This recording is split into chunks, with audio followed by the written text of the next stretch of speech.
too late to decide, hey, you know what? I'm done. I'm going to be more disciplined with myself.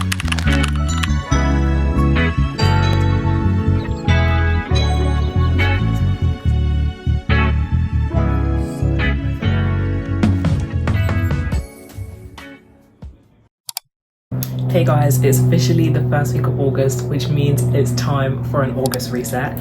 Yesterday it hit me that I have not done a monthly reset since February. That is not the vibe we're bringing into 2026. Atomic Habits says that every time you do something, you're casting votes for the person you want to become. I want to be an organized queen, so today we're going to try to channel that with a monthly reset.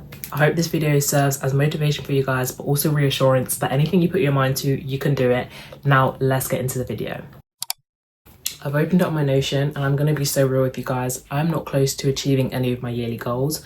I still have time and I still am able to achieve them if I can just focus and get myself organized. So there are 4 main categories that I want to focus on, which is faith, school, finance and YouTube.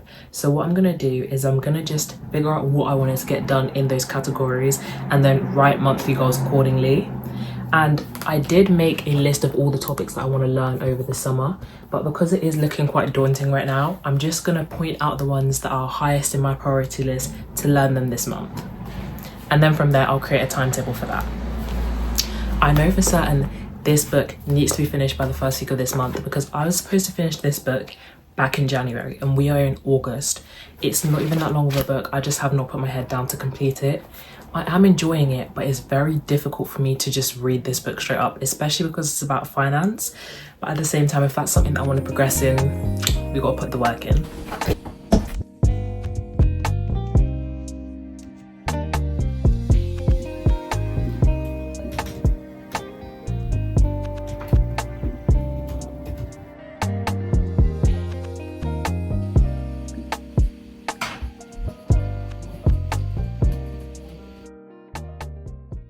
I wanted to just take a short interjection in this video because as much as organising and planning is needed for a reset, true resets come from mental shifts and inner learning about yourself. Upon looking back at this year, one thing I've struggled with is seeking external validation from others, and it kind of raised this question in my mind of who am I, who are you, who are we without validation?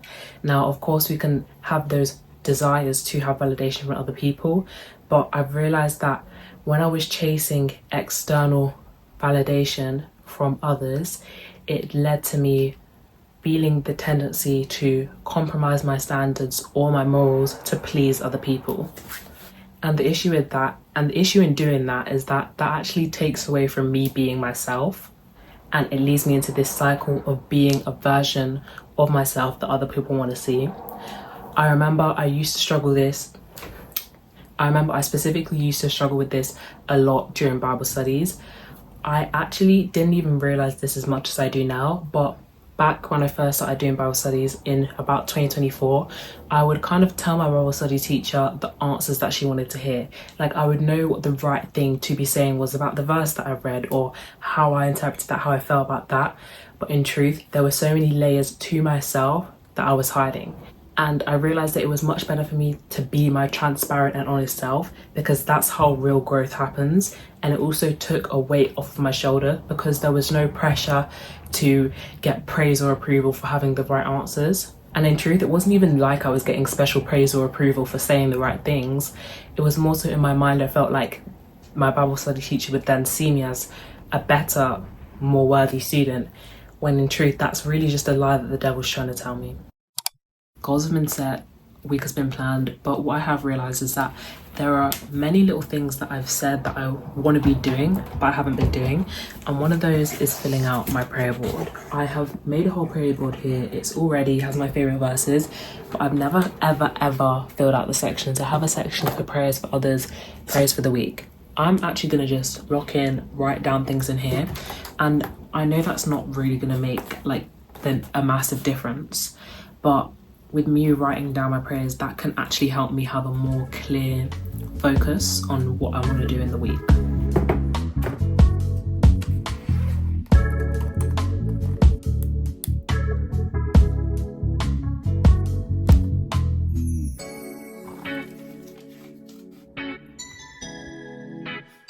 As I will say, clean room equals clean mind. Unfortunately, my room has not been giving that recently, so we're going to sort this out and not carry this into the new month. But before I do any tasks like this, I always have to get a playlist on. My summer playlist is looking a little bit too good right now. I'm just going to pull it up because I have to give some honourable mention to some of the songs on here. Okay, we've got White Keys on here. I know that song was trending in the past, but trust me, perfect summer vibes. Hot in NY by Malcolm Todd. One of his best songs out there. And then of course, Close to Me and Love Me Like You Do. But one of my favourites, Practice by Drake.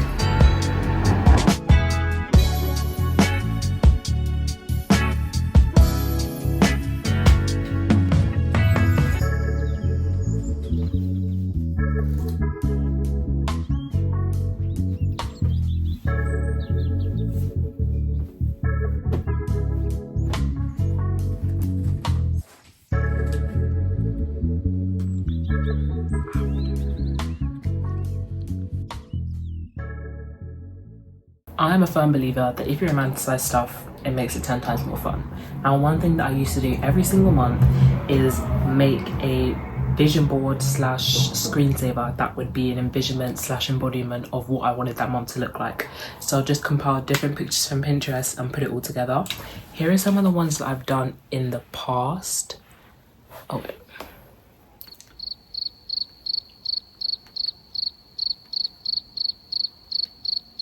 And this was the one that I did for the beginning of this year.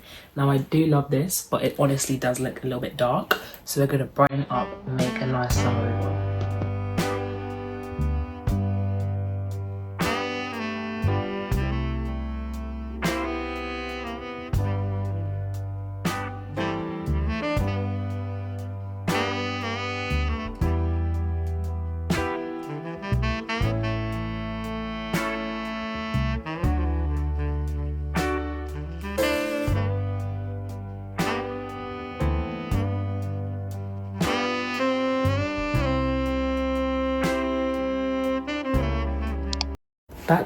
That was a really relaxing task. It took me so much longer than I thought it would. I feel so much more clean and put together, and I feel like myself again. Like, you know, you just do some things that get you back to feeling like yourself again. That is one of my things. If there's one thing that I want you guys to take away from this video though, is that if you're ever feeling like you can't do something, just take it step by step. Before filming this, I felt so overwhelmed with all the stuff I had to do. I felt like I couldn't tackle it, but just from putting aside 2 to 3 hours to really work on myself and getting myself ready, it brought me so much inner peace. Like, even if you don't have academic stuff to do, I think it's so important to have structure in your life, whether that means making to-do list or having a full-on plan on Notion. Find what works for you, but stick to it and be consistent. Just to prove to you guys, like, that consistency makes a huge difference. I have started doing at-home Pilates. I did, what's her name? Pilates by Izzy's 20 minutes express abs. At the beginning of this week, I could not finish that workout. I stopped at the 12 mark, then I stopped at the 17 mark. I just couldn't finish it. On my 3rd day of doing it, I finished it in normal time. That just goes to show that small 1% is better every day, you will get there. Anyway, thank you guys so much for watching this video. I hope it's been inspiring, but I'll see you guys in the next one.